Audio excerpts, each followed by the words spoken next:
That's another thing. Compromise your energy. Darling, let your spirit be free. Don't give up. Keep on pushing through. Now is the time. It's all up to you.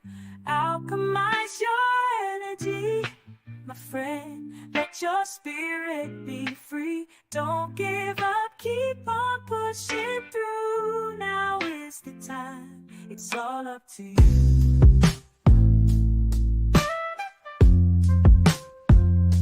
No matter the storm,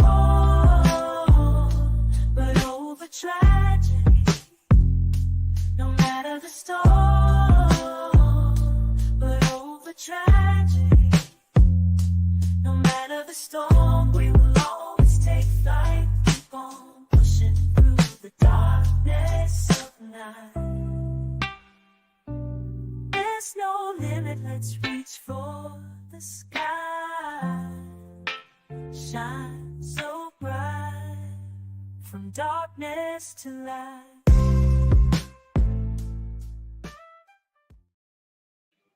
I like that.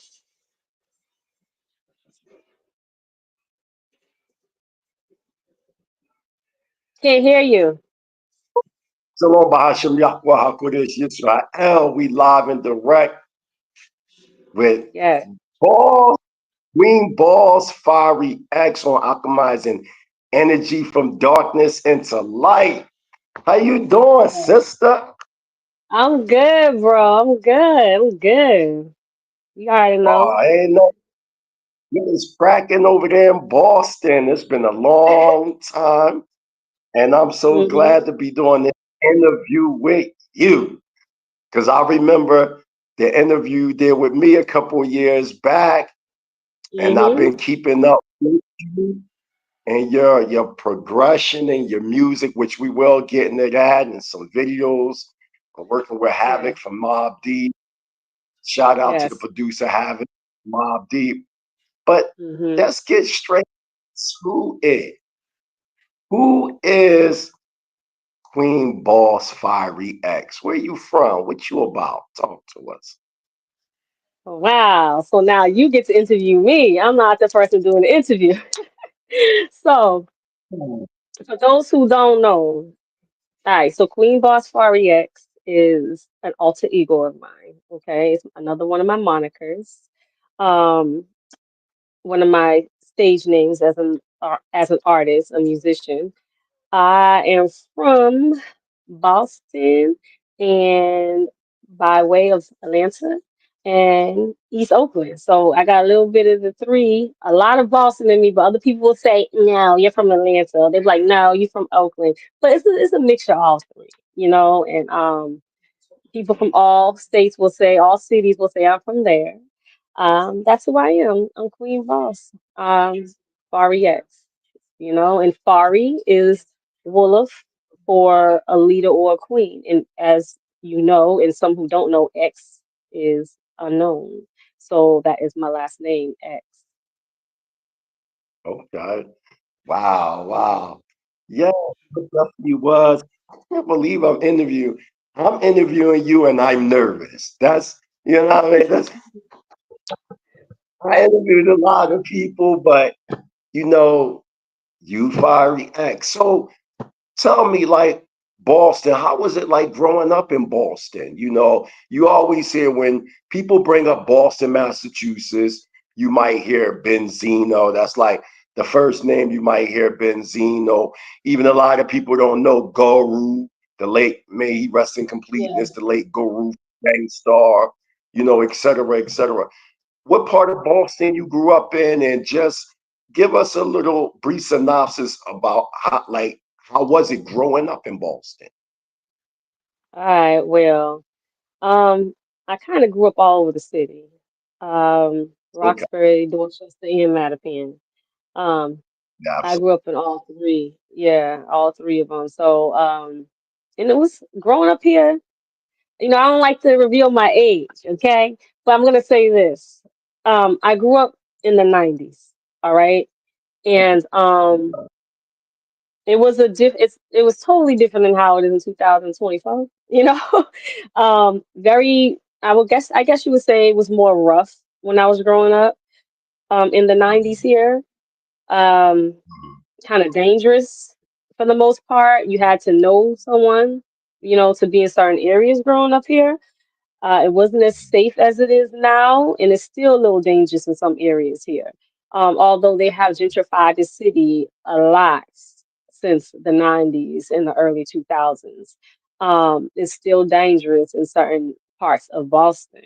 It's not all what it's cracked up to be, what people think it is when they hear or when they think of Boston. Unlike you named black faces. Most people, when they hear Boston, they're talking about Excuse me. the Celtics. Fari, They're Fari, talking about the real Celtics. They, yeah. quick, you hear me? If you can you Mm-hmm. turn your camera horizontal? If you Okay, can, okay. like just turn.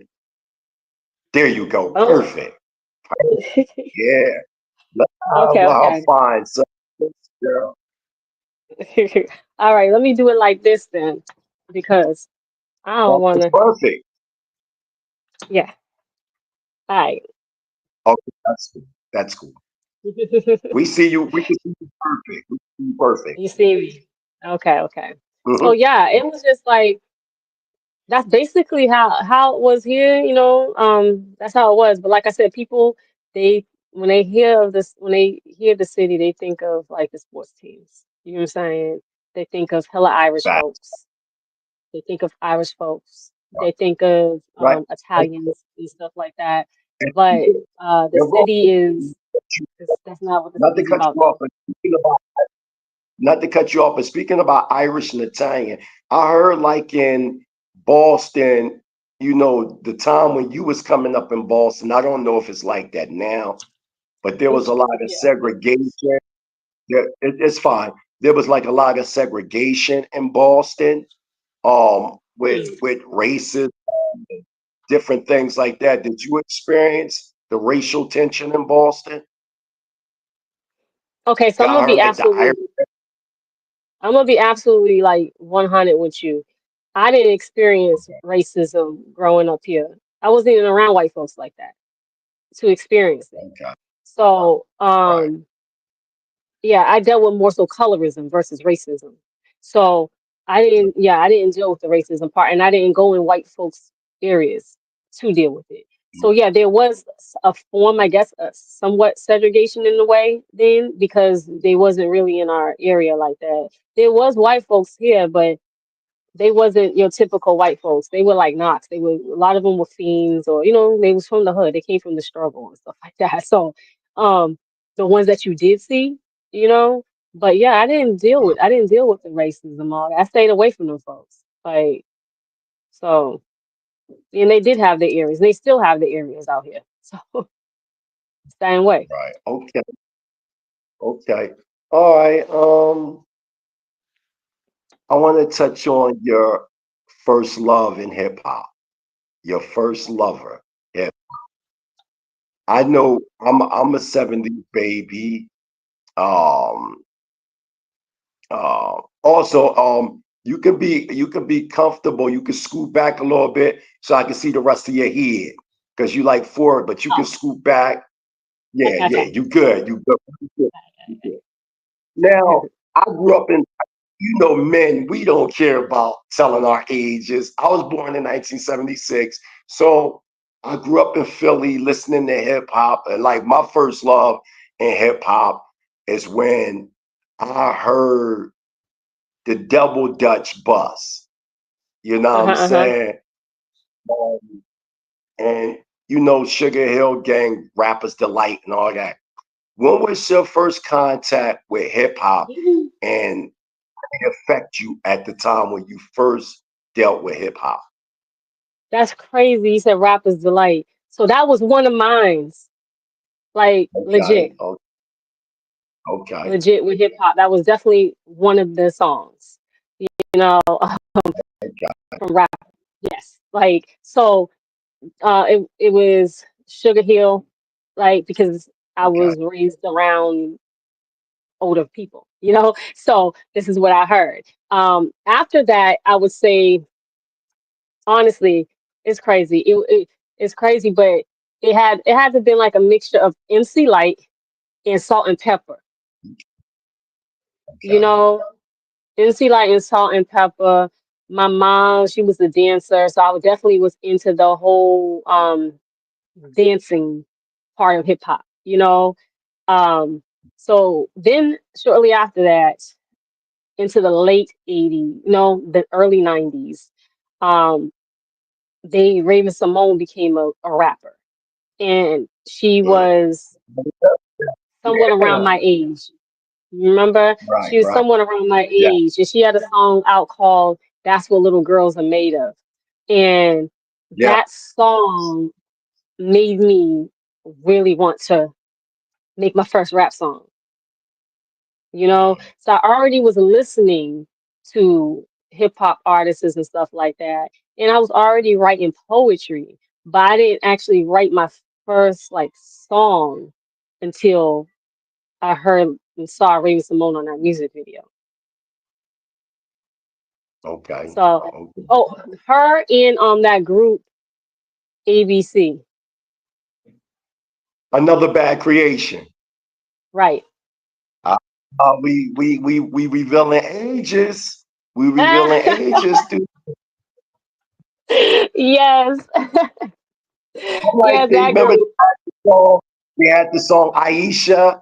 Yep, Aisha, you Aisha. what? Mhm, I remember that. mhm. Absolutely.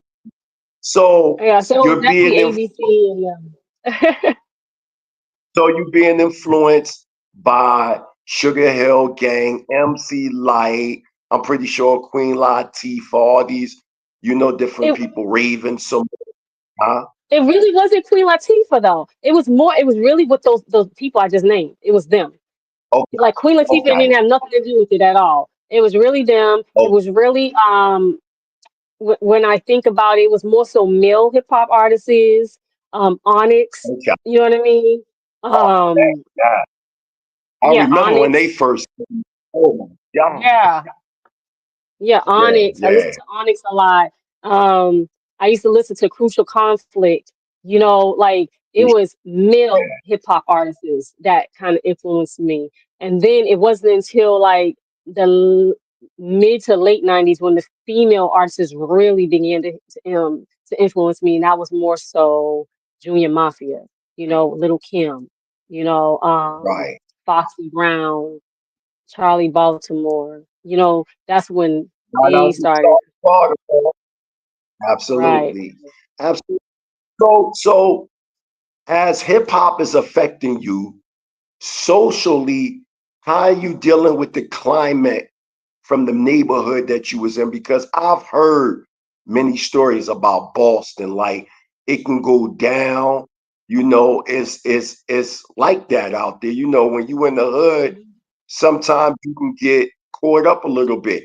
How did you manage to deal with your surroundings, socially, Mm. so to say? Did the hood play a role in your upbringing? I mean, you don't have to put out too much because we're live. But how did it deal with you? How did you deal with it? Environmentally, mentally, to where you at today? Yeah, Boston definitely. I mean, this is where they raised me. So I became a product of my environment, and Right. so like what you see. Okay, so who a lot of people came to love and know maybe like 6 years ago when I was on my activism, 7 years ago, 8 years ago. That was the change of Fari. Okay. That was me growth and development. All right. That was me going through my growth and development. So Boston definitely made me like a savage, so to say. I was wild. I was many.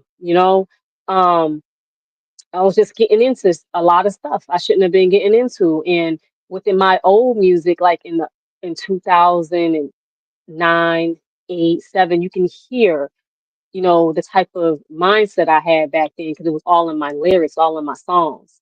So it definitely made me a tough female, very tough. It made me a hustler being grown up here because I had to figure out a way to survive out here on my own, you know? So it made me a hustler. It made me the entrepreneur I am now. Um, it made me just a serious go-getter, you know? That's just what it is. Everything that you hear, every part of me, it really it stems from Boston. Then the other parts come from other places. Um, Maybe I guess some people say that I give off female pimp vibes or whatever. I would say that probably comes more so from living in Cali, you know.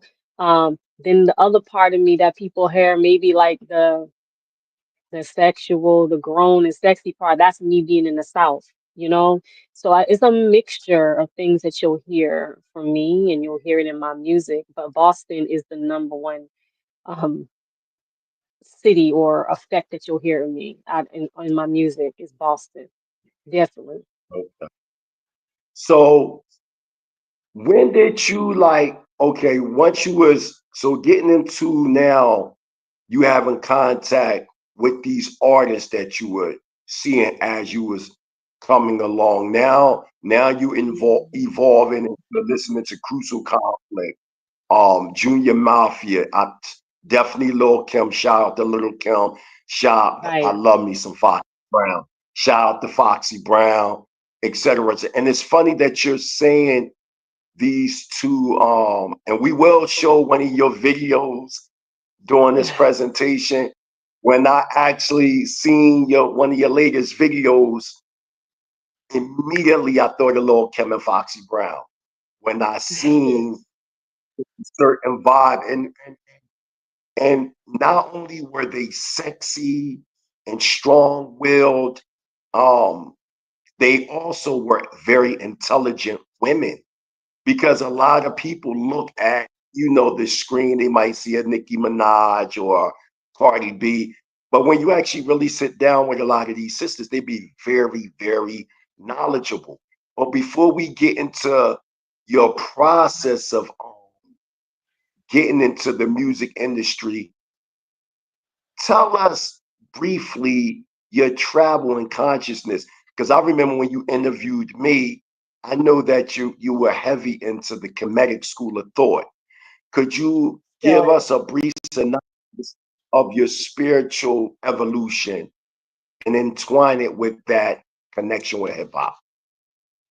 Yes. So, like I was said earlier, previously, I was out there. I was wild, and I had to do some soul searching. I had to figure out why my life was going a certain way, why things were happening the way they were happening and weren't happening how I wanted it to go. So I just, I started diving into books. Started reading different I started reading different beliefs or different scriptures from different religions, and trying to figure out what I wanted to do. I done read the Quran, I done read the Torah, I done read, as you know, we done spoke about this on my show. I done read, the Bible. I done got into Wicca. I done read almost every book that had to do with religion to figure out what I wanted to do with myself. But see, the thing is that I came up with 5%, so I already was reading and studying the 120. Um, but I was just searching for more because I felt empty. I felt like there was something missing and I just didn't feel complete. And no one should be walking around feeling incomplete. So I started looking more into the Kemetic school of thought, and which was interesting, still is very interesting to me. I um I even, looked at what you believe in. I looked at everything. And I sit there and I follow and I take in and I just pick and choose from the bone, and I take what I want to take, and I go with it. But going into basically I don't adhere to no religion. I don't. And a lot of people know that about me. I just don't. I will not do that to myself. You know, um, but I am very spiritual, as many know. I um I believe in myself. I believe in you. You know, I believe in everything that I see, and everything that I know was here. I and I just use, my beliefs and my knowing to go about what I do in my music. Whatever I believe in, and it just plays a crucial part of what I write in my music, my books, my movies, and everything. You know, I um I just study a lot. I study a lot, and it just really made me a more, I would say it made me a better person to not be in one box and just say, what, I'm Christian or I'm Muslim or anything. Me just being able to be like, what, I'm going to read the Bible today, or I'm going to look into the Quran today, or I'm going to talk to Mighty Hebrew today and see what he has to say about this. Keeps my mind open. It just does not allow me to be stuck, I guess so to say. I'm not stuck in one place, and it allows me to, you know what I mean? I'm just not stuck in one place. I can actually talk to people who believe in all walks of life, and it helps me in my life every day, and I don't look down on no one who is a Christian or anyone who is a Muslim or anyone who is a Catholic or anything. I don't look down on them. I listen to what they have to say, whether I feel it's full of crap or not. I listen to them, and I'm like, okay, why do they think this? Why do they feel like this? And all right, well, let me look into it. Maybe there's something there that I'm missing, and maybe it will help me today with something, you know? So that's just Absolutely. basically how it helps me when it comes to my creativity and music and everything. Just listen to other people's thoughts, and just not just close them out just because I don't believe in it. Absolutely. And speaking about music, so now, when was your first contact when it comes to the music industry? Now we getting into, we see you come out of Boston. We know that, I'm not gonna reveal, I don't know your direct age, you Fiery X, you Infinity. So we see Yeah. you coming out of Boston. And in this process, you're traveling, you're going to California, you're going to Atlanta, you're experiencing different things. You're experiencing the hood from all these different areas. And Yeah. then you also, you're having this spiritual awakening, so to say. Now, with all this taking place, when was your first contact with now becoming the artist Fiery X? It was in California. It definitely was in Cali. Um, so yeah, Okay. I started actually taking my music seriously when I was in the Bay Area and I was dealing with E40 at the time. So that's when it Oh, began. And then eventually I shout out moved to to Boston. Vegas. Yeah, yeah. Okay. Yeah. Eventually I moved to Vegas. And I was just doing my thing in Vegas for a little while. And I was going back and forth between Vegas and Atlanta, and then I just settled in Atlanta. So I was just kind of making my tracks and making connections and meeting people all over and just, doing my thing or whatever. But it started in Cali, definitely. Okay. Yeah.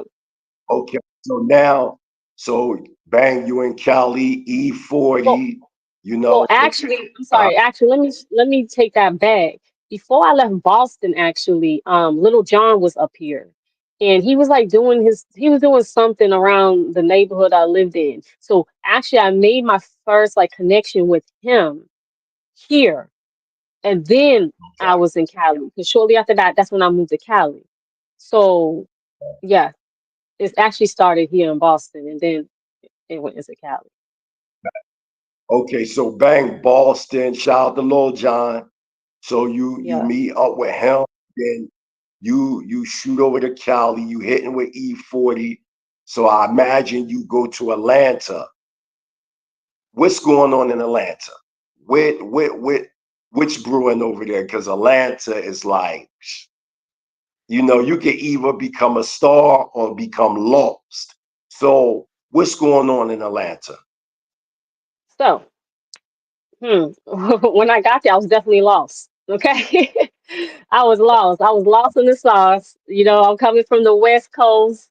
going into the A. I was lost in the sauce and everything. But and I was also starting my awakening during that time as well. So I was kind of in the hip hop, but I was coming out of it too.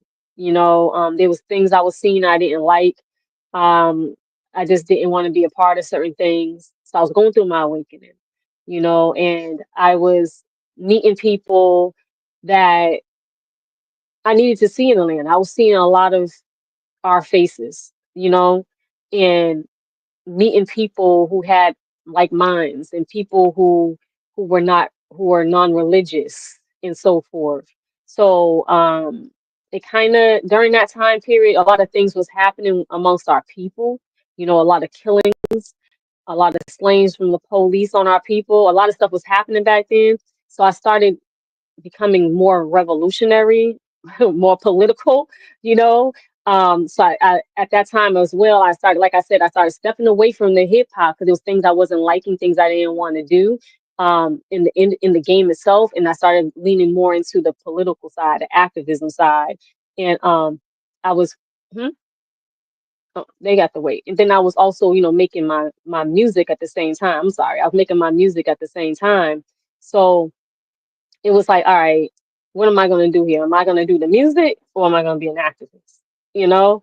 So I tried to step away from the music, but I couldn't because I've been doing music since I was a child. And but I was so heavy in the activism world. But decided to make a song. And I released the song, but I didn't promote it. It had got a lot of views on SoundCloud, and it was a conscious record. It was my first conscious record I ever released. And yeah, in Atlanta, it made me, I became more awoken in Atlanta, and it made me create conscious hip hop, and I kind of dropped the bad bitch name. I didn't want to call myself that no more. I was like, nah, I'm an empress, I'm a queen, it was just like I saw myself looking at black men a whole lot different. I had more respect for black men than I ever had in my life. You know, um, Mm, I grew to love the black man more than I ever did in my life when I moved to Atlanta. And but then, like I said, I stepped away from the music to focus on activism. But I went right back to it because I can't stay away from entertainment. It's like I just love the music. I love the entertainment. But as much as I love our people, I love music the same way.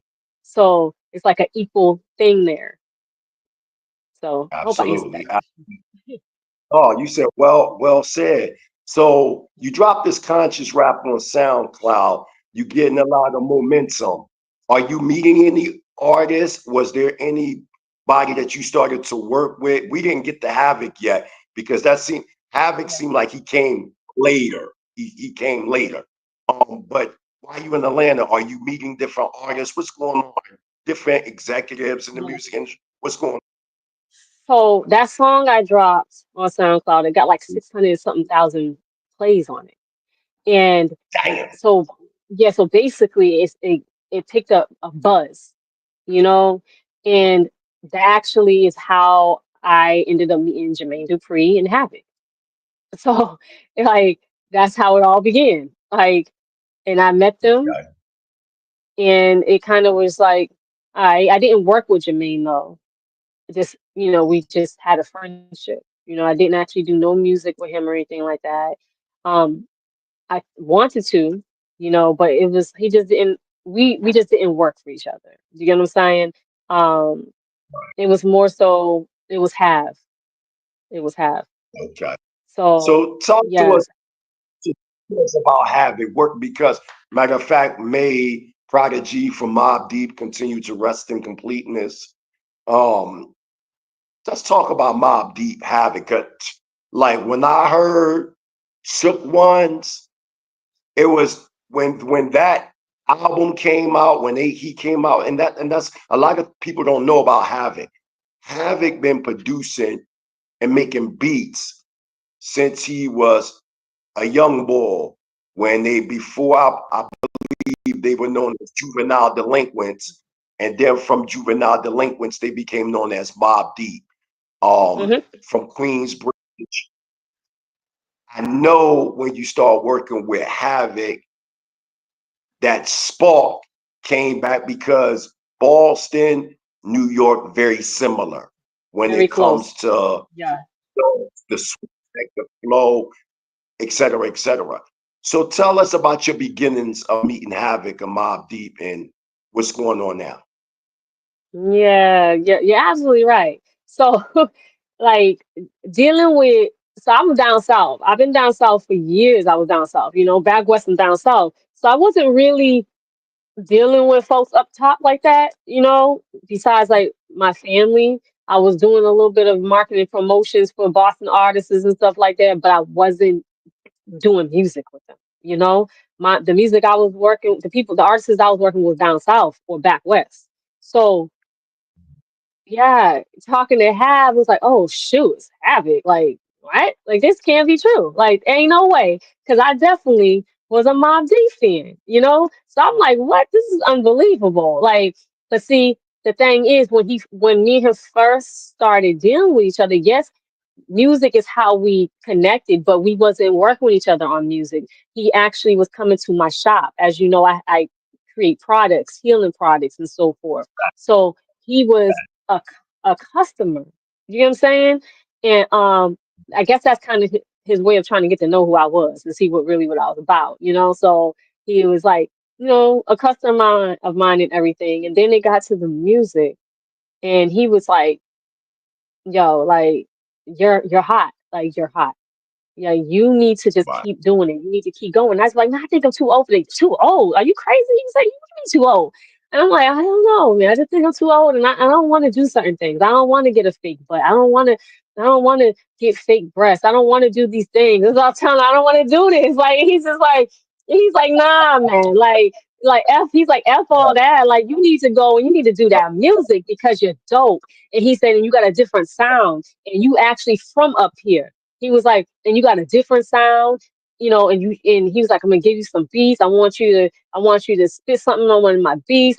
I need you to make some music. And I'm like, I definitely hesitated for a couple of years. I did because I'm like, I don't know about this. I don't know. Like, and I was so scared. Like, I don't know because because what I wanted to rap about wasn't what people listen to. So I'm like, I don't rap the same no more. I'm not on my gritty, grimy street, talk no more. Like I'm a little different. I'm grown and sexy. So what do the grown and sexy then? What's happening? What's stopping you? I'm like, I don't know. People want to hear that. But then I still had my other side where I still had tapped into my street side a little bit. So I started making that music. And before I started releasing the music, he was, of course, listening to my music and stuff. And he was like, he started calling me the queen. You the queen of Boston. I said, I don't know about all that now. Like, we got some females in Boston too that are spitting. And he was like, nah, you the queen. He was like, you keep going. I'm trying to tell you. Nah, but this is, Koi, she's from, Matt. No, no, no, no, no. Well, Bia, she's no, no, no, no, no, no, no. He's like, nah, nah, like you. And I'm like, but see, that was his way of saying, like, letting me know that you have your own throne, you know, like you do what you gotta do. And that's what I did. And I just started doing the music. And then I released I Want You and like 3 years ago or something like that. And that music made it on, iTunes. It was on the charts and everything. I mean, it made it on, yeah, it was on the charts. It was on first, it was on the top 50, then it was on the top 25. It did so good. And I was like, wow, like they like that sound. They like that. So I started creating music, like more music in that sound. Speaking, if you can hear me, DJ Genesis, I'll put the link in. We're gonna look at one of your videos. Listen, I went through your. I remember when you dropped that album 3 years ago, and Havoc did some production on it. That was banging. But this video that we're going to show, I like the video. It showed you in different ways because the Fari X I know is this conscious vegan life. queen, right? And then when I seen this side, I said, oh no. You know what I mean? And I'm just sitting up watching it. And I was showing a couple producers out here in Tanzania, East Africa. I was like, yo, check my home girl out. They like, man, we gotta get her out. I said, soon we gonna work with her. So if you hear me, DJ Genesis, are you there? I want you to pull up. I sent you a link. We're gonna watch this brief video of Fari X. It was like I felt like I was in the movies watching this joint. I already know what video it is. I already know. Like, I love that joint. And then at the end, I'm like, yo, you know what it also remind me of? What's the female actor name? Um, she like Asian and black. She be on the Tubi station. I don't Man, know. she be Who is he? she got this one joint where she was very in love with the boyfriend, and then he betrayed her.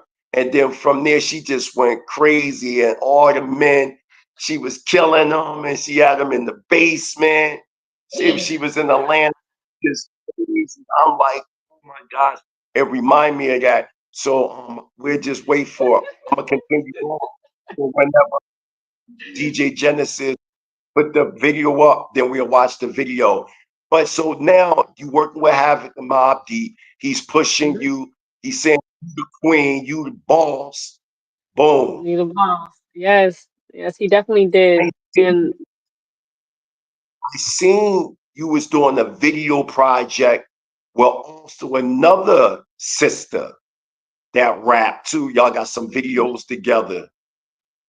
Tell me about that experience as you dealing with that. Tell us about it's all right. Asha. It's So we can watch this. Explain the name of this video. Um, I want you to give the audience the name of this video, and after it, she let it. Damn, This baby. is everything. I'm This is tired of going through everything. shit. You say you love me, but you ain't acting like it. I need motion. You know actions speak louder than words. Baby, you changing on me. I'm doing what I have to do to get us back right, and now it's all on you. Yeah, it's story time. I never thought we would be like this, so deep. I gives a fuck when no one thinks. You all me. When I do for you, you do for me. That's facts, babe. Vice versa, like it's supposed to be. We be facing the world without a bit of fear. I fight any bitch off because our love is real. When my heart's in pain, so hurt you wipe my tears. You the only nigga real, the only one I feel. If shit hits the fan to 12, we'll never squeal. So tight like a legal bomb. If the next nigga hollers, I see through him, keep it moving, cause our love is strong. You my everything, you the guy, You the babe. guy, babe. All right. All right. All right. I can't hear. Yeah, we can't play the whole thing because we can't get Right. struck down. Right. Right. So, oh man. Well, I'm gonna say, listen. At the end of that, I didn't even know it was going to take that twist. And you could tell us about that. So tell us about this production. Who were some of the producers in this video? And tell us about this video. What's going on? All right. So, so that song, I forgot what track number that is on Fariism, but that's on Fariism. It's a part of a storyline. One of the producers is Have.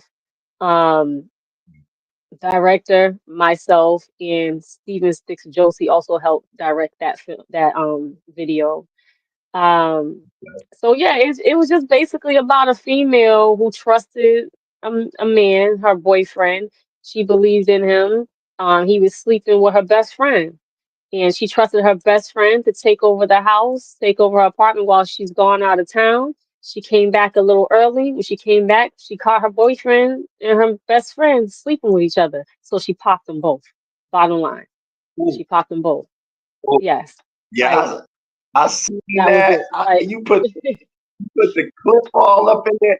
So, and also in the video, I seen something that touched me. You called your father in the video, and you let your father know, man, I just killed this nigga. I killed my boyfriend. And your mhm. father was like, okay, baby, I'll come clean it up. What I got out of that is the unconditional love that a father has for his For a daughter. daughter. Like, For a daughter, right. yeah, Right, right.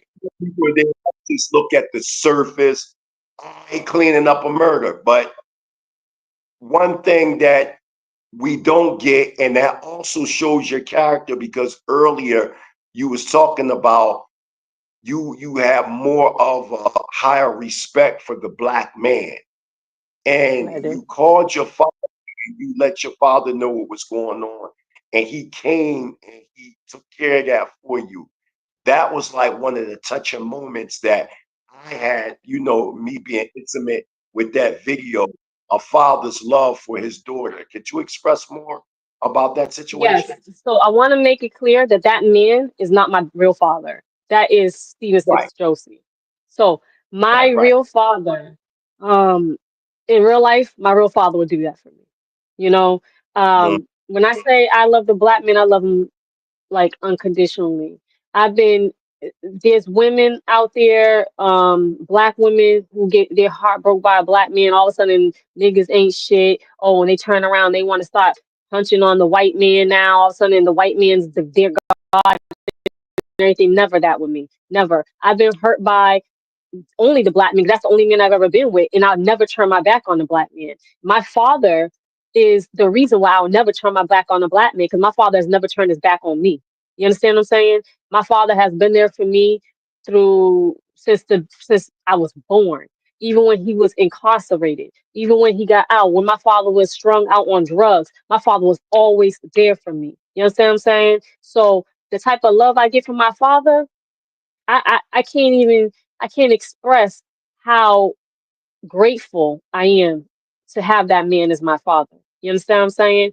And to say that my father is a black man, like a real black man, a man that keeps the RBG flag hung up in his room type of black man. So my daddy is down for his daughter. So I wanted to make sure that was depicted in my video as well. Like my got father, if I ever did anything, my father is he's gonna have my back, just like I would have mhm, his back. So simple as absolutely. that, So yeah, So that's definitely, shout out yeah. to the black, shout out to the fathers, because we be getting a bad deal. You know what's going on, Fari X. We get a bad Yeah. deal in the media, a smear campaign. And Mhm. since we on that Bob, I gotta, even with the P. Diddy situation, we're still seeing this demise of the black man, so to say, even with that. So, I got to get a little geopolitical with you. I got you, because it wouldn't be right. You fiery acts. So, Right. Biggie, you see what's going on right now. And I'm only speaking to you on this because we're in this area briefly. Um, hold on. Okay. Um, I wanna. Okay. Okay. Yep. Also, we see this thing where Homeland Security come in, they invade his situation. They claim that these things were going on for over 3 decades, and charges upon charges, and people Hmm. are, implemented. You got certain individuals that's, and I'm not saying no names. You know me. I'm not saying no names. So you Yeah. got individuals that's putting that out there. What's going on in your mind right now when we see the fall of these black men? We see Bill Cosby, R. Kelly, P. Diddy. The list goes on and on. Even as far as Tupac, Mike Tyson. What is your feelings right now with the P. Diddy situation and what's going on in the music industry right All right. So, you know what? To be absolutely honest, I haven't even spoken on his situation. I don't even post about that man at all, you know, because I try to stay out of the politics now. But I have mixed feelings. I do. You know, it's clear he did something, but did he do all of that? I don't even, I'm not gonna say I highly doubt it. You know, I just don't know. You know, I don't know. I would hope he didn't. But I do definitely feel like he's targeted. You know, I feel like he's targeted just like everyone else is targeted. This the sad thing is he did something and now that's why they targeted him. And they're just putting all this stuff on him. Like, and I really, I just, I don't want to say I don't think he did it because I don't know him. You know, I would just hope. I just hope he didn't do those things. You know, it's just like because it just seems some of the things that they're saying he did is just kind of crazy. You know, like it's just it doesn't even make sense. Some of the things that they're saying that he did, it doesn't even make sense because why would he do it? Is the question. Like he's Puffy. Why would Puffy have to rape anyone? You know, that's how I was saying it at first. Like that's Puffy. Like, why would he have to rape now? Right. anyone?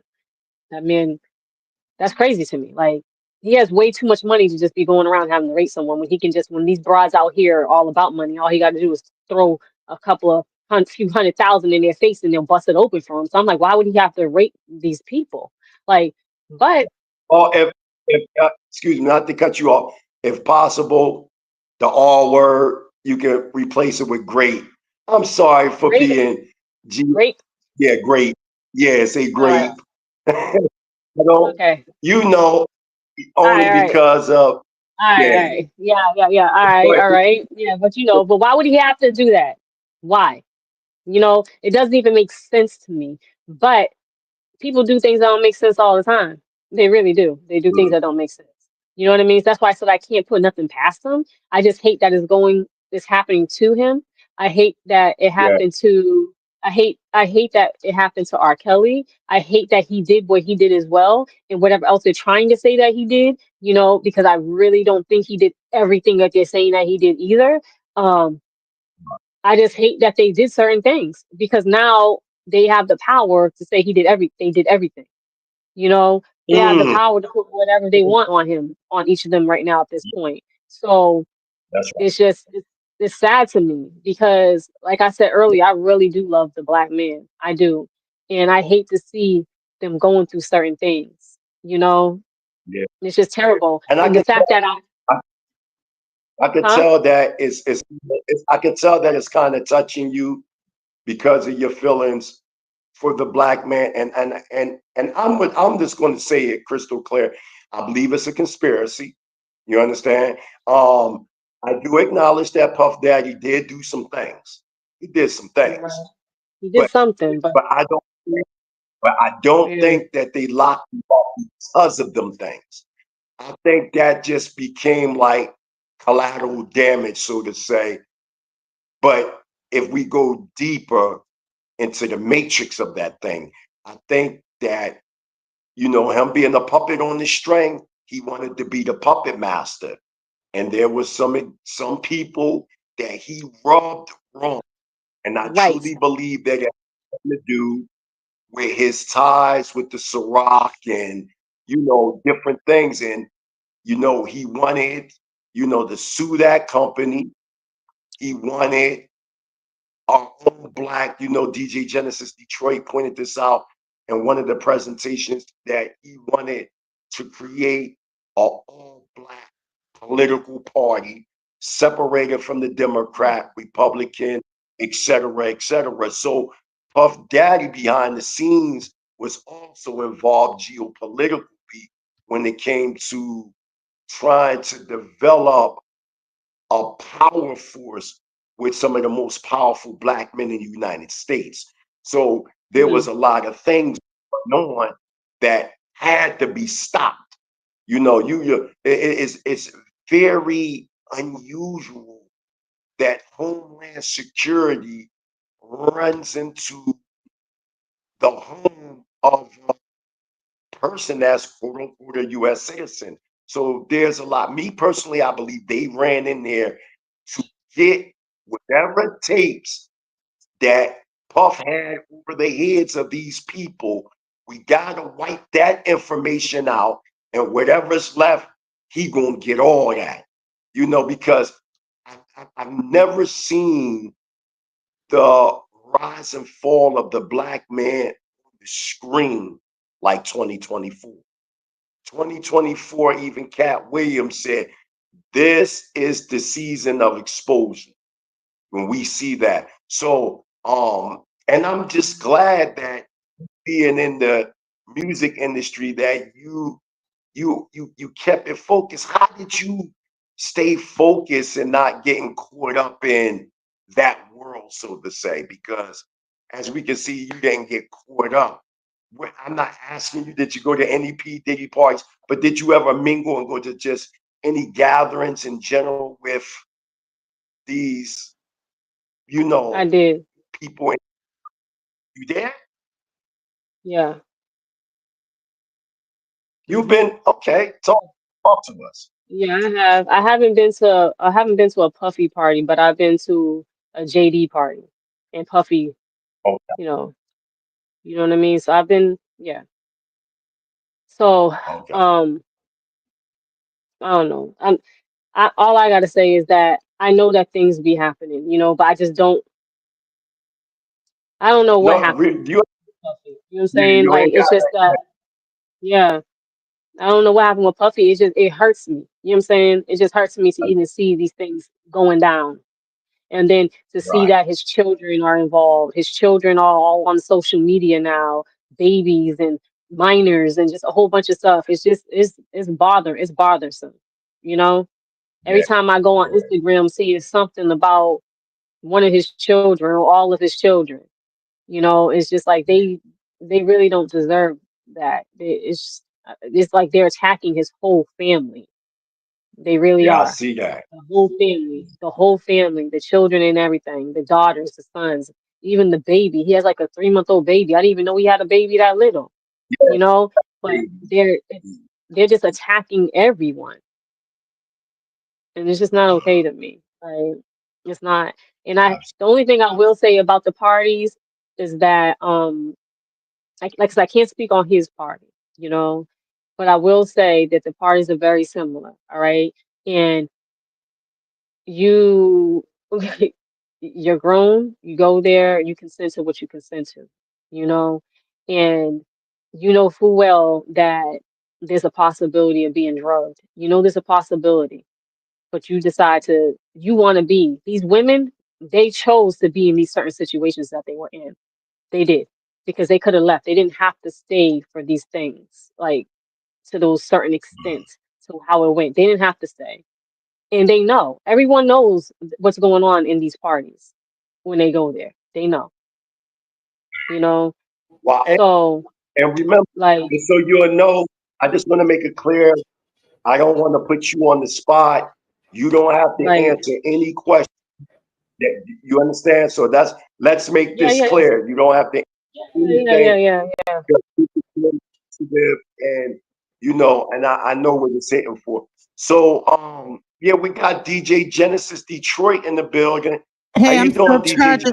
I'm still charging up stuff. My Wi-Fi was down. I was on my phone running things from my phone. That's why I had a trouble getting the video up. But listen, Okay. I really wanted to like give you a shout out. You're so correct about us and these men because instead of us like fighting, because we have other things like Princella. Kind of you have the red pill and then you have the pink pill. And you have a lot of people fighting amongst each other on YouTube, like the male and female that are kind of going against each other since that kind of red pill thing has been coming out. And Yes. like even like when it comes to dating and things like that, it's been made it very difficult for black women, to even get into the dating field because you have this ideology around where the males are kind of dissing the women. Oh And it's yeah. like, and now with this Diddy situation, the abuse and that was the abuse that was shown on that hotel video, they're kind of like making it so that because that got put out, that everything is true. And I think that you're right about that as well, because that one thing is true, everything's got to be true, and Mm-hmm. he might have been he might have been a little bit high, and and got abusive when he would get high. This I've never heard of this pink stuff called Tusi, but that stuff I'm like, whoa, that's a mixture between a hallucinogen, MDMA, and all kind of different Right. stuff. So you don't know what a person might flip out. You understand what I'm saying? Because they're on that stuff. So it Right. might not even been him, because he's on this Mm-hmm. substance. Right. So, and I've been in the rave scene. If you've been in the parties and nightclubs and anything like that, nightclubs, period, have wild stuff going on.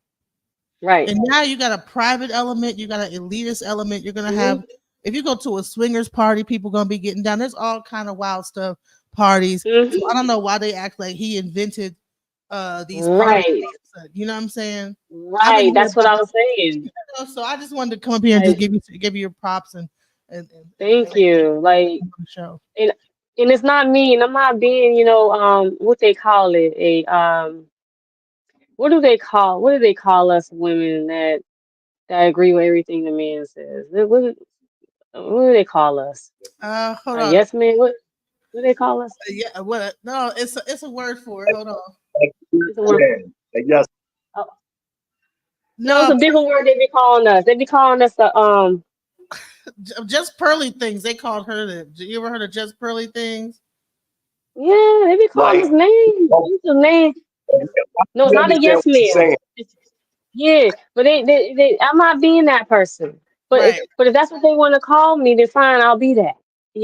But by me saying that the women are putting themselves in that situation, that's not me riding for the man. That's just me being honest and being truthful. A pick me. That's the word, a pick me. Yes, you Pick want to me. call me. Yeah, You want to call me a pick me, then put the missus on it or the queen. Then okay, queen pick me. Then okay, if that's what you want to call me, all right. Because I'm just gonna say how it is, and the truth is, they put themselves in them certain situations because they know better, and they still go. You know, so that's just what it is. So how are you going to sit there and say, oh, it's his fault? No, it's not. But then at the same time, like Genesis was saying, now it's like for whatever reason, a lot of black men are like they're dogging the women now. Like, and Let's not and forget these shit, people whose parents bring their kids to these artists to try to get fame, and they darn do. near sell their own children out and let their kids.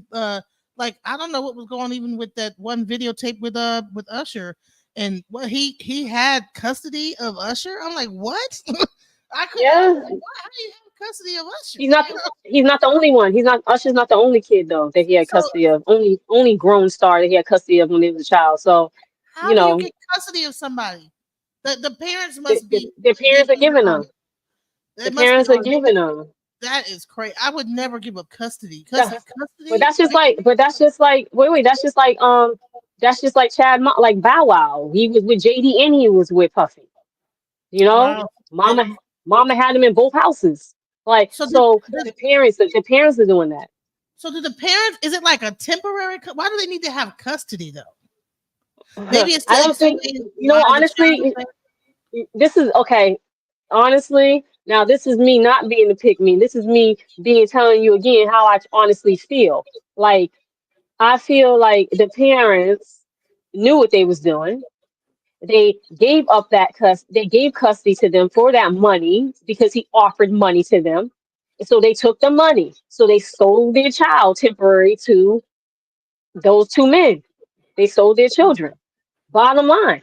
You know what I mean? Like, and they didn't care. You cannot tell me, can no one tell me that Chad Moss's mother or Usher's mother cared about them?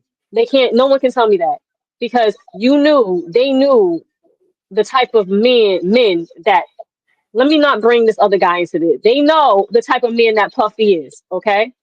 And they sold their son to Puffy, You know okay? what? You know what? So, Back in those right, days, boys were raised a little bit tougher than girls. They were. I don't think the whole homosexual thing was like such of a big out there thing. You know, it was like hidden.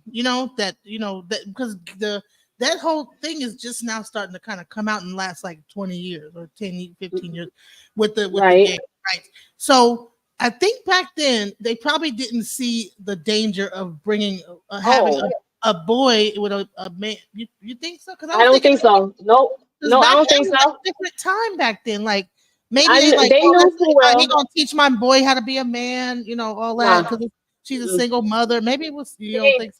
they ain't no. They ain't stupid. And those are black women. And black women know can tell a flamboyant man when they see a flamboyant man. Just like a man can see a flamboyant man.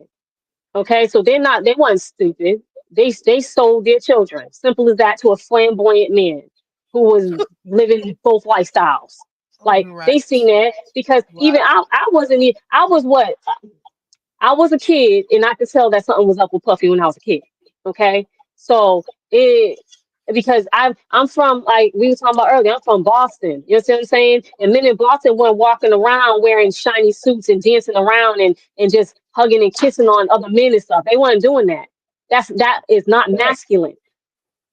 You know? right. And you know So what? Wendy Williams was on the news already saying that type of stuff anyway. Like that during that yeah, time, that Wendy Williams was broad, like kept was giving him the blues. You know what I'm saying? Giving Yeah, that Williams. ain't. It's not masculine. It's not masculine, Genesis. They ain't never been masculine. A masculine man is not, and it's not saying that they're.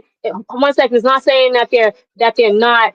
It's not okay for another man to show another man love. I seen that all my life. Men showing each other love, giving each other hugs and stuff like that. But it's the way, it's the nature of how he was doing it. You understand what I'm saying? And we saw it. We saw it. We all I, saw it. So ain't yeah, no I way their never parents like didn't see it. where I came from, you never seen it. I just want to bring this to the surface because a lot of conversations that we see on social media, it gives the premise like this was a part of the social fabric of the black experience in the United States, and I beg to differ. I believe Mm-hmm. that social lifestyle crept in when we started to see this on Jerry Springer, Maury Povich, Ricky Lake. It was as if feeding the lifestyle to the general masses. Now, you might have always had that little small segment because when I was coming up, if you did see somebody that was weird, we would be throwing rocks at that person. We wasn't involved in it. And those that were involved, they would like separate and go to their little bowl parties or whatever. They was doing their own little separate thing. It didn't have anything to do with the Black American experience in general. But as we developed in that world, it became more broadcast. Here and there, you'll get a little movie. You might see the alphabet kid in the beauty salon. Then from there, it Mm-hmm. started to develop more and more and more and more. And to now, Right. it became like culture within the Black Right. American experience. So I have to agree with Boss Queen Boss on that. That wasn't a thing that we seen in the hood. We didn't see the Mm-mm. flamboyancy of men expressing themselves with all this toxic feminine energy. You know what I'm You saying? know So what? I thought that it was more like showmanship because P Diddy was a dancer before he was like an actual like producer. Which I don't think he even really like. Is he a producer? Did he ever like make beats or like actually do this? Was he a producer? He was a producer, right? Executive. I don't think he ever made a beat in his life. I don't think so. Well, I guess Did he? Prince? I don't think he ever made a beat. yeah, I don't know how to be a he, producer. he was a, he Anyways, was a, he was one that, yes, he was a producer, An and executive and producer. Yes. yeah, he knows how to put things together. Together. Let's Yeah, he just was say an executive producer. He okay. wasn't he's a a, he, yeah. he wasn't a beat. Yeah. So because I'm like, Puffy ain't never make a beat, but he definitely can take some beats and put them together and take people's music and put it Right. together and create something. You know? That's Yeah. the fact. You can't take the talent from me. He's definitely Right. he's definitely become even when you listen to the Juicy song Right. on Biggie's album, Ready to Die, he's the one that actually found the old school beat and was like, mix match that. And speaking of Biggie, and this is where we all have to be mindful of and be ready for what's coming down. Now they're like digging people up from the grave.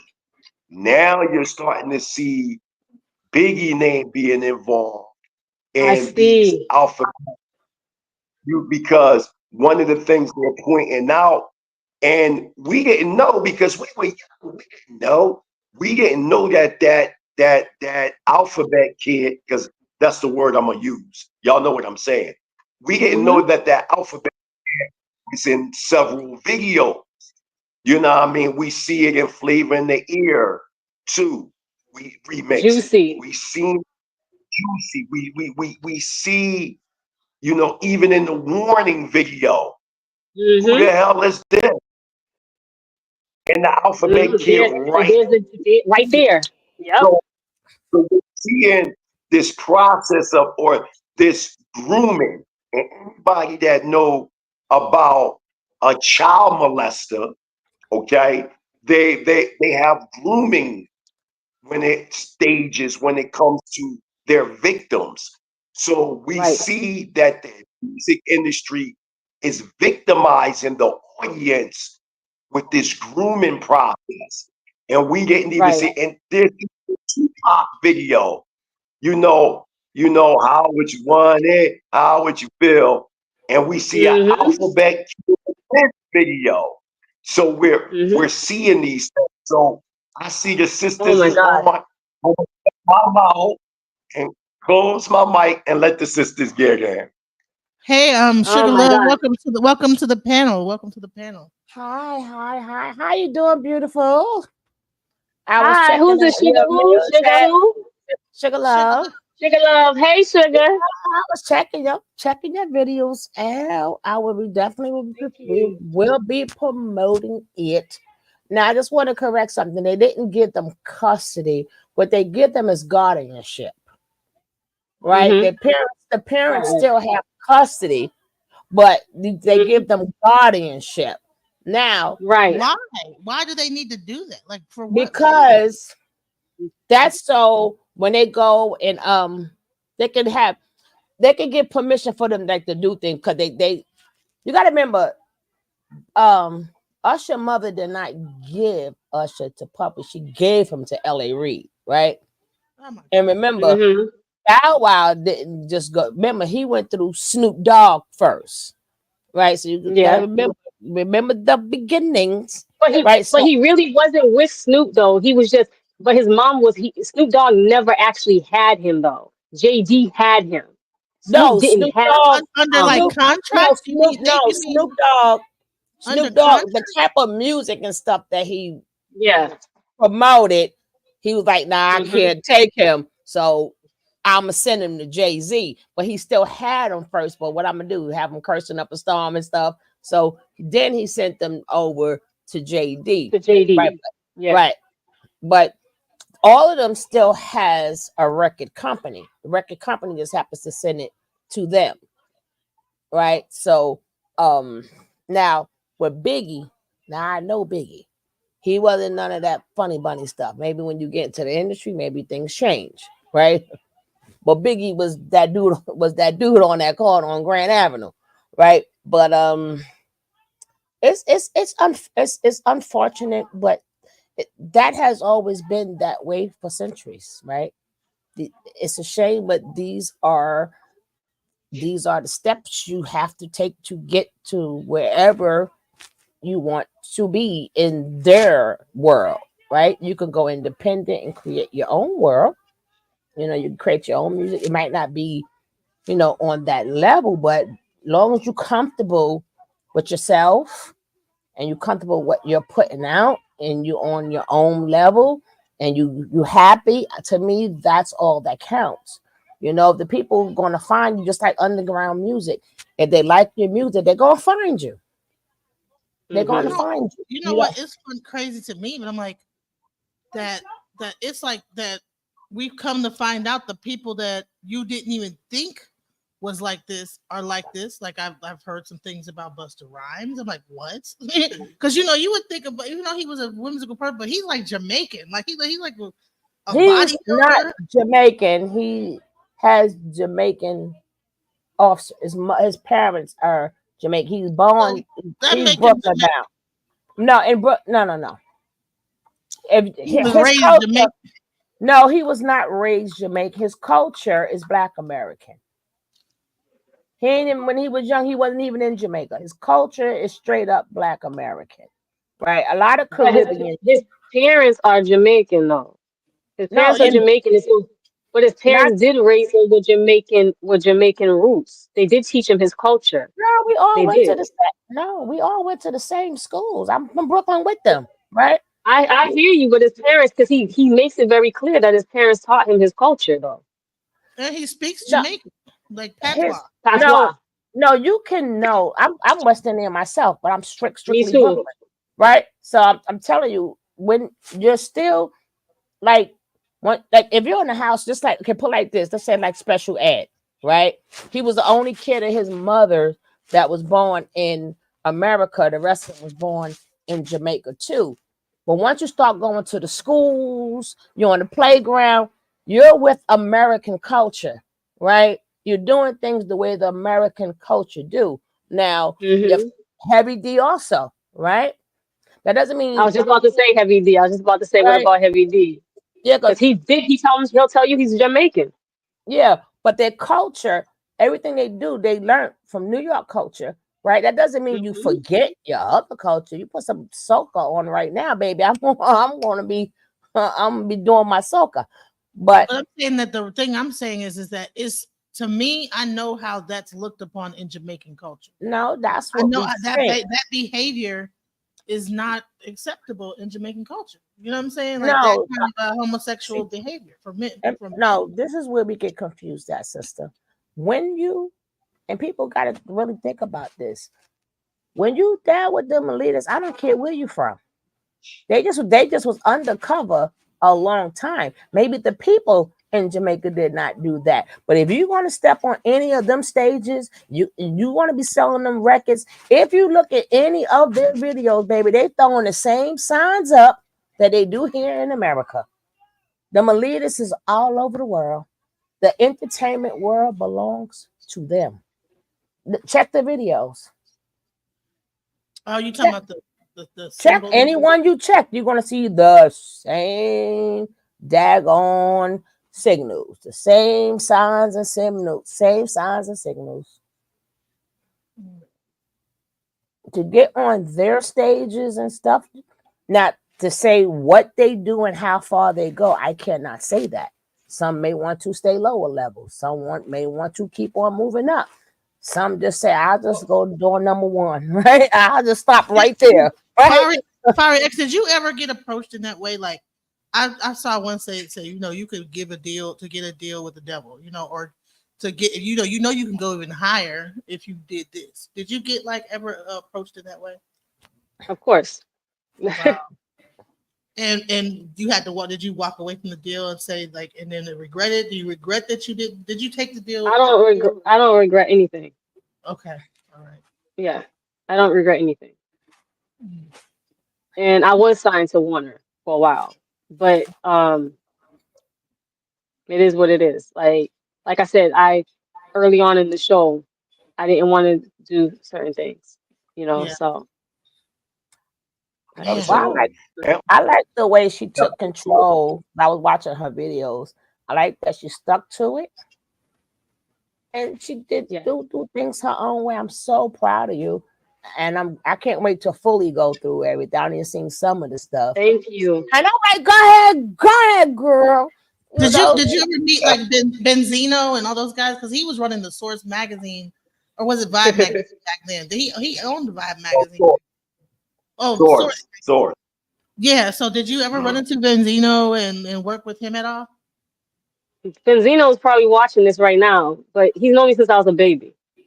Yeah. Yeah, because I actually, a lot of people give him a bad rap, but I actually mhm, liked him for standing up mhm. for hip hop culture, even with Eminem and different things. I That's almost right. wish the source still existed, like Yeah, in some kind of he way. knows Like, my whole he knows my whole family. Like he knows my family. yeah, if he's listening, I want to give So, you props, Benzino. I want to give you props because everybody wants to make fun of Benzino, but he was the main one that spoke then up. he came at exposed that tape where Eminem was calling our women the B word and calling Right. us niggas and all that.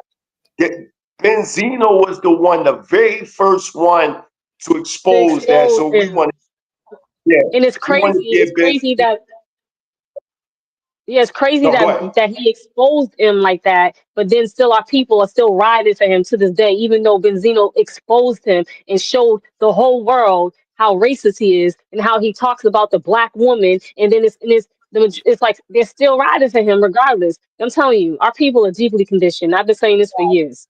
because they They want to change conditioned. the history books. Like But I wanted to ask you one question, sweetie. When what made you? Because I don't know if they asked you. What made you say, you know what? I think I could do this. Like, when did you start like saying like was it the thing you just started writing in the books, or like what made you say, you know what, I could do this? I mean, just in the beginning, like what was as your far as journey the of music, yeah, the music? I want to hear more about the music. About like, was it like some people probably started out as a journal, some people started out doing poetry, some people just started yeah. out, so what was it to say? Was you writing first, or was things coming into your head? Like, what made you like start that first rhyme? So, like I had said earlier, it was me. It really was Raven Simone. Like I seen a video of her. She had a song come out called "That's What Little Girls Are Made Of." I had already started writing poetry. I began writing Oh, poetry when I was like in kindergarten or first grade or something like okay. that, and had a couple of pieces published. But it was really hard because I already was rapping, like copying, the artists that was already out. Salt and Pepper, MC Uh-huh. Light. Mm-hmm. I was big on yeah, Heavy D. We were just talking about Heavy D. Those artists that were out back then. But I wasn't making music then. I was kind of too young, I guess you would say. I just kind of copied That's them. how it And then started, though. So you it was was music. singers. And then it was singers that I followed a lot. And I was really inspired by a lot of singers too, like Patti LaBelle and Oh, Patti LaBelle and Whitney Houston. So um I listen to them a lot, and also listen to Zapp and Roger a lot. So, oh, so yeah, so I listen to those people a lot, and they kind of inspired me to create music. So when I did start writing music, I was like maybe I would say 8 or something, like about 8 years give old. yourself all Yeah, your credit. Give yourself all your credit, girl. yeah. You got Cameron telling people he Wait, did his first rhyme in the 6th grade. So you give your what was your rhyming about? What was your rhyme when yeah. What you was rhyming and about? I get some kitty? You better not step to me. Shut up, Jack. So It gotta be something with your name. It's Shut up. gotta be your name. If you can't mess Yeah. with me, it's something. Like, what's your 8-year-old rhyme? What's your 8-year-old rhyme? You gotta do it. Hold I on. can't even remember it, but my father actually has my book. Like he has my book Oh, with my songs in it and stuff. So I know that one of my first songs had something to do with the block I was on, the street I grew up on. Like I remember writing about my hood. Like my hood and Bubba's. Bubba's was the corner store at the top of our street. So I remember I was talking about that in like the song. Like so Hey, yeah. yo, but and that is hip hop. That is hip hop, I right? That's straight hip hop got, talking about the block, right? Go Yes. ahead, my brother. and also, I got to put it out there because I'm in love. So 40 bars, Oh gosh. Yes. shout out to 40 bars, strong female battle rapper in the URL. Y'all have relations. If I'm not mistaken, y'all actually Yes. cousins. If I'm Yes, not that's my mistaken. cousin. Yes. So how is that interaction? You got 40 bars like this magnificent female battle rapper and she's a legend, and then you know, in the music industry, do y'all give each other Right. pointers? What goes on in that? Okay. What's up with that? So let's talk about me and 40. All right. So when me and 40, all right. So when I actually got 40 rapping. Okay. When we first started, she actually could sing her butt off. I don't know if she can sing. You know, if she still sings, I don't think so. But she could probably sing if she wants to. But I'm the one. So we was actually locked up, and we created a group together when we was locked up. We was in juvie, and name of our group was Boston's Hottest Ladies. And we started writing, you know, and started writing raps, like, and I just kind of, from the rest was history from there. Like, and that was it. Like, we just started making our bar, writing our bars, writing. Everyone always called me the hook master. I'm so dope at writing hooks. I was writing hooks, writing bars. I was heavily, when I was locked up in juvenile, I was heavily inspired by DMX. So a lot of my hooks had a DMX type of rhythm to it. Like it sounded like DMX. Like I sound like a little female. Little So how So, did she? so you was the first Real quick. Scarlet. Sorry about You was that. huh? the So first. she.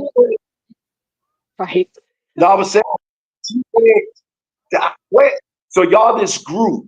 How did she wind up? You went your way, and you got with Havoc and became a solo artist, where she went her way and became a female rap battler on So URL and okay, so with that situation, bottom line, I left. I left Boston.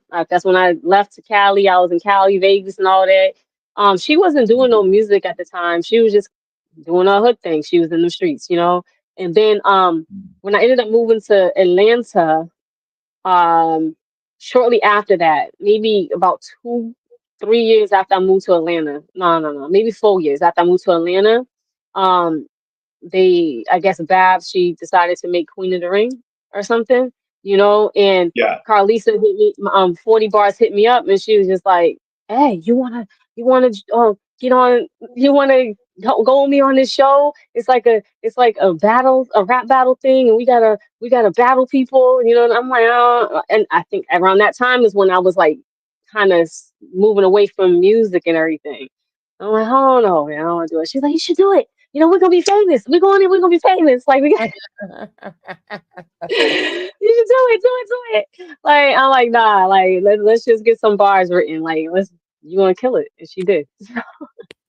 And she did. Yeah, That's just the rest was history for her. Like so how did you feel now where she at right now? You know she's a legend. She's a legend, hands down. I'm proud of Like her. I'm super proud of her. I'm proud of her. Like all the way, super proud of her. Like a lot of people just don't know like what we went through, like in our childhood. You understand what I'm saying? Our preteens, our teens, like a lot of people don't know. We went through more stuff than a lot of guys went through. You know, so to see her excel the way she has, it's a good feeling, you know? It's a good feeling because I was part of that, you know, and she was a part of me. So shout yeah, I'm out to proud of her. 40 bars. Shout out to 40 Yeah. bars. This the mighty Hebrew. Shout out. Now I gotta come at you on this. Africa. Africa. Your interest in Africa. Tell us about your interest. And I know eventually you'll be repatriating to Africa. What's your mind? What's your mind when it comes to returning back So to Africa? You know, here in Tanzania. Tell me, who we talking about? I've been talking about moving to Africa in the last like 6 years. That's all I've been talking about. So I've Right. been like, yeah, I want to go to Africa. I want to move to Africa. You know, like um that's still my heart. Like that's still what it Right. is. You know, I don't want Right. to say much, you know, right now Right. about certain things, you know, but you know what it is. And Right. but that's what it's gonna be. You know what I'm saying? I am going to go to Lesotho. A lot of people, I don't know if Sugar Love knows or Genesis, but like maybe like 7 years ago or eight, probably longer than that, I did some DNA testing and whatever. And the prime minister, I was linked to the Kingdom of Lesotho, to the Rain Queens. So the prime minister contacted me, and I've been in contact with them ever since because I have the same bloodline as the queens. What? So yeah, they put me in their newspaper and everything. Where is that at? It's in Southern Africa. Man, you know, when I was looking at you, I thought you was Ethiopian, but yeah, okay. So wow, You thought South I was Africa. Ethiopian? Yeah, the whole time I was like, oh, she must be from Ethiopia. Yep. Well, nah. I mean, I'm originally I'm No, from you're Africa not. originally, you know.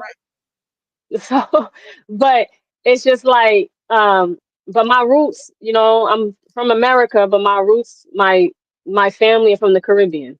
Are you? So You look like you're tall. I'm not. You're not. Everyone says that. You look like you should be really tall, like 5'11". I swear I'm not. Everyone thinks that, and it's because of the way I'm proportioned. Right, your build is like I'm really. only 5'3". I'm Oh my only five goodness. three. No, Yes, she just got just like some guys. What you call I said they got the limbs. You got like long limbs, even though I just like some do. people short, but their limbs are long. That's how Right. you I know. That's why I do. thought like you were Yeah, like yeah, that yeah, yeah. I, But Sylvia or let me ask but yeah, you.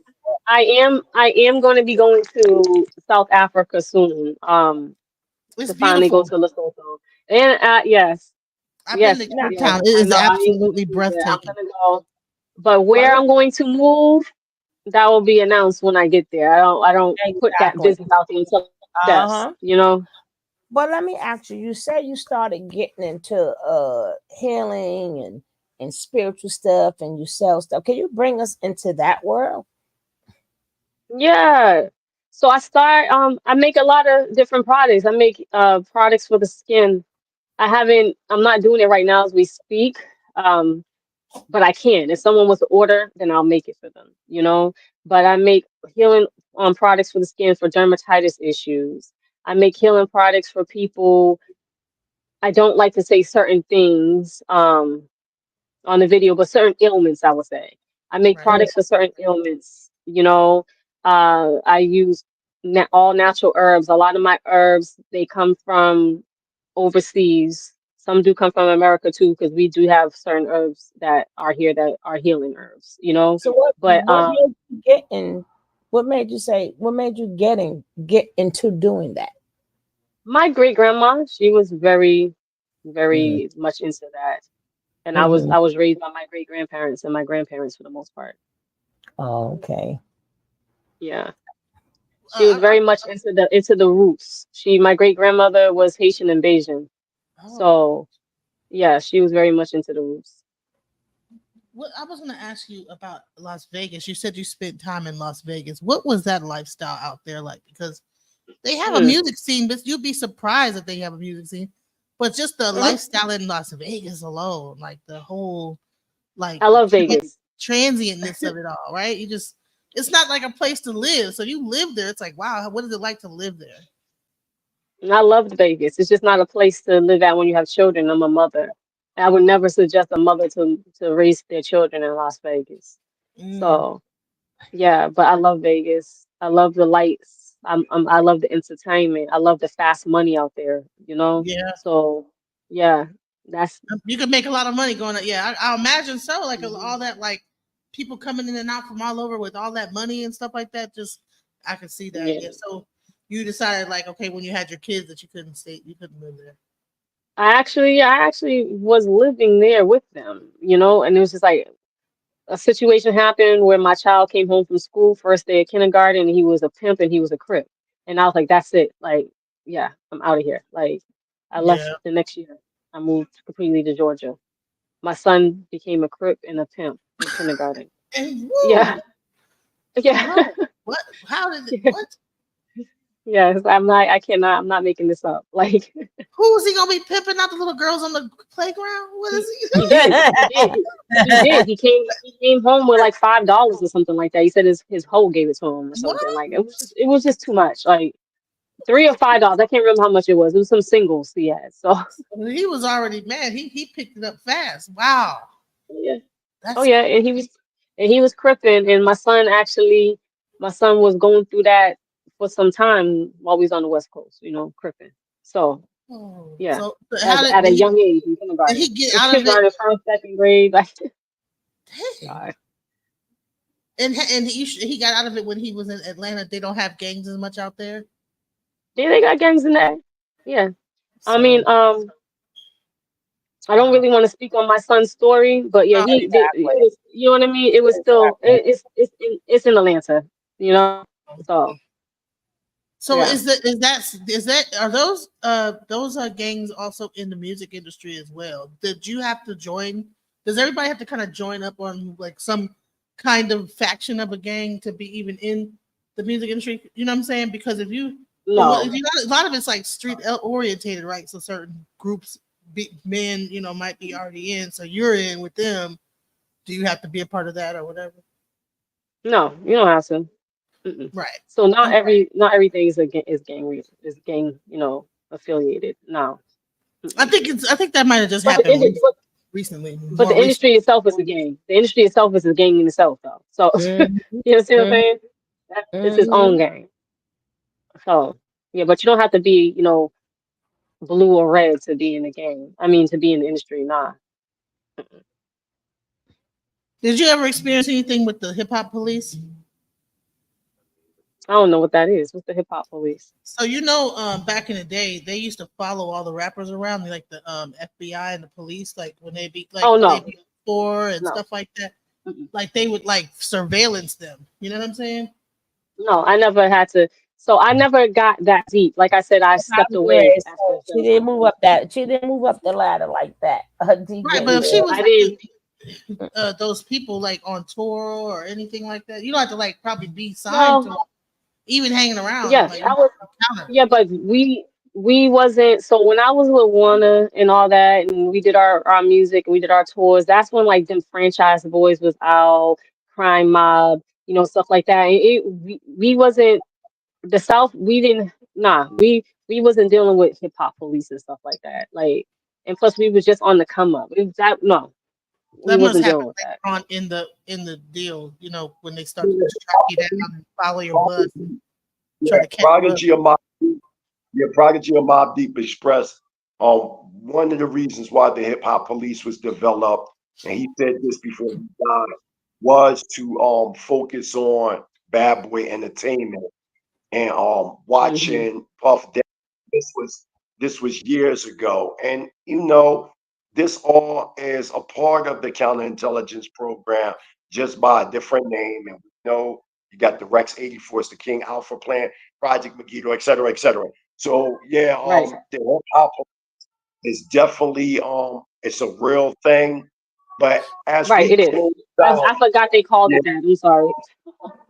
yeah. So Well, let's close out, y'all. We've been here, let me just say, you for a minute. gotta remember, And that's the majority closing of the remarks. artists came on because the money that they received came to when they were starting came from the drug dealers on the street. Mhm, Yeah, some of them. mhm. Yeah. Right. So That's true. maybe Hmm. that's probably why. But let's not close out yet. Let me just ask her, like, where do you see yourself going, and where can we find you? Are you still going to be doing music? But where do you see yourself going in your career, so we can stay So tuned to you? right now as we speak, I am producing, writing, and directing films. So and still doing the music. I'm currently working on The Takeover as we speak, and it's inspired off of my first best-selling book called Scars. So, which is a true story. It's a memoir of my life during that time when I wrote it back then. So, a lot of people say that this story reminds them a lot of a Martin Wire in Power. So, Mm. that's what The Takeover is. So right now, that's what my plans are, really to continue with creating films and it can continue managing talent like I already was doing and writing for artists. I might only just do features from. I have one more project that I'm getting ready to release, and that's the project that got Havoc on it with my song. I have a few, the antidote and songs of that nature are going to be on there. After that, I'm only going to probably be doing features with people, and that's it, and just focusing more so on the back end of the entertainment, like I was doing like 10 years ago. And like I said, writing films and acting and putting on local talent and helping them be seen, and still doing my business and creating my products and my healing, my things like that. So that's what I plan to do. Do you have a Music. website? You have a website? Um, I do. I do have a website. It's actually being worked on. It's New Bodies, NUBAWDIES.com, and I'm currently working on that right now. So new things have to be put up there. So it just says unavailable. Because I'm NUBAWDIES. yes, Okay. NU no, yep. So that's that. I am Fari X also my website, but I have that down right now because I'm also updating that. So that's So my can we other get you on website. Instagram or YouTube somewhere? Where can they get you? Yes. And you all can find me on Instagram. And no, you can find me on Instagram at Fari X Wisdom. You can find me on Facebook and Twitter or X at I am Fari X. Where else am I at? I'm still on Black Planet, y'all. I'm still on Black MySpace. Planet. Fari X. Yes. I'm everywhere, Fari X. Yes. Y'all can find me everywhere. Right. Black And Planet. I'm on all the music platforms, Fari X. Dude, So were you on Black Voices too? Black Voices. I I was. Black Voices, Black I, Planet. What the other one? I'm My Black Voices, Black Planet, Moco Space, all that. I'm on Black Planet Artists. Yeah, I'm Bigo. You're everywhere. on Bigo too. Are you on Bigo? I'm not. I'm Oh, I not. found one you ain't on yet. Okay, there you go. Boom, Bigo. You gotta I'm join not that. on Bingo. Bingo, That it. bingo, bingo, bingo. Oh no BIGO. no no. No, no, Bigo. no, I don't even know what that. I thought you were talking about bingo because they got that app bingo, and that just be going off too much. My daughter, one of my children have that on the phone, and I just be seeing it go off too much. I don't even want that on my phone. Yeah, So, That's probably big. That's probably it might be Bigo. Bigo. It might be Bigo because it Probably says Bigo. oh, yeah. that's what it's called. Okay, maybe I'm calling it bingo. Bigo, Bigo, Bigo. Yep. Because Yep. it's always, when you say it's always going off. But the good thing is with Bigo, right? Even though it has a bad name to it, but anything is what you want it to be. If you don't associate yourself with that community, they do have the community where people are promoting their music. You do get a lot of Uh-huh. people to watch you or whatever. So you don't have to get into the drama section. Some people stay away from it because it's so much drama. But if you stroll Uh, through it, not everybody does that. So, maybe And your you get people paid uh, pretty here good is on it. You get vegan. paid a pretty dollar. I mean, back in the day, I know that I Yeah. used to get paid on there really good. Hmm. oh, yeah, yeah, yeah. I know she be making some money on there and stuff. Oh, and Yep. I'm on TikTok, Queen Boss Oh, Fari. TikTok. However long that's gonna be going on for, make sure you save your stuff that you're putting on there. I don't know how long it's gonna last. They What You know trying the to Bigo, TikTok it shit doesn't from now? stay. Bigo, it doesn't stay, right? Now, the good thing about Bigo is when you have YouTube people and they snatch it and put it on YouTube, right? Bigo, once you put it up there, it's done, right? YouTube is what really saves Bigo because people will screenshot it, and now that's how your work will last because it's I'll check stored it in out. YouTube. Yeah, well, yeah. Ava, make sure you have any exclusives and you're doing any movies or whatever. Just make sure you reach out to us so we can watch and we can support and we can just keep getting your name out there. I'm really thankful Thank that you. you came here to tell your story. I'm glad that you have overcame any of your adversities and you're a strong woman and keep it going, my sister. Thank you. Thank you for having me on, y'all. Mighty Hebrew, anything Absolutely. last to So say? go ahead, DJ Genesis. Yes, go ahead. No, I don't have anything else. Thank you so much. I enjoyed you. It was fun. Yes, it was. Absolutely. So any closing remarks, Fari X, before you leave? Any what you said? I'm sorry. Last Any remarks. closing? Oh, Mike, closing I out just said now. thank you all for having me on, and I just want to say a shout out to my cast with the takeover. I want to give a shout out to everyone that was a part of my project, Fariism. Please, you all go stream Fariism, keep streaming it. Download it on Apple. Like I said, it's on every platform. That album is for the grown and sexy. My next album is more of a street album. It's a different vibe. Okay. Going back to Yeah, Boston. yeah, pretty much. Yeah, pretty much. Boston, A, I guess you would say. I don't know. Yeah, Even though Farizm, technically, Farizm. and it's Huh? so crazy because usually I don't speak to people from Boston, right? And I said, darn right, have like big arguments and everything because I am such a Yankee fan, right? So when Yankee when the Boston the Yankees when it's baseball season, we do not speak, right? But that's from my younger Okay. days. But I'm a sports fanatic like that. Okay. I'm a Okay. sports fanatic like that. But I have overgrown that. But either way, my sister, keep doing your thing. You got Thank you. support here. You keep smiling, and we're gonna be definitely turning into you. DJ, are you ready for them famous words? She done got herself on out of here. Oh, but Genesis, take us out of here. oh no, yeah, DJ. Alchemize your energy. Darling, let your spirit be free. Don't give up. Keep on pushing through. Now is the time. It's all up to you. Alchemize your energy. My friend, let your spirit be free. Don't give up, keep on pushing through. Now is the time, it's all up to you.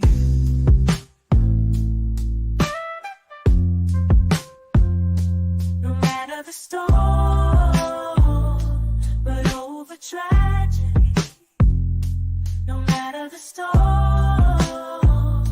but over tragedy. No matter the storm, we will always take flight. Keep on pushing through the darkness of night. There's no limit, let's reach for the sky. Shine so bright, from darkness to light.